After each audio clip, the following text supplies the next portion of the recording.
Ang size sa tong bintana kay kini 3x3 sa kwartong kuan nga bintana. So ang nagastuan ni sa glass kay depende na sa size sa bintana kadako. Mao po na mga bayaran. So kining isa na mo ka kuan bintana kini is 4x4 ang size ani 4x4. Pindigya po na sa design sa bintana nga inyohang ipatrabaho, pero katong standard ng bintana nga tong murag sag black bit siguro tong color. Mas barato to siya man, mahal man ning naning nga bintana. Basta ang nabayaran ako ng bintana na mo is 10,100 sa tulo ka bintana.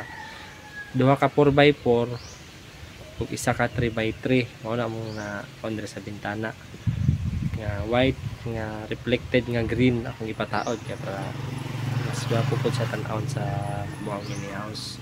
So mao na mo ang kuan kanang regasto sa bintana.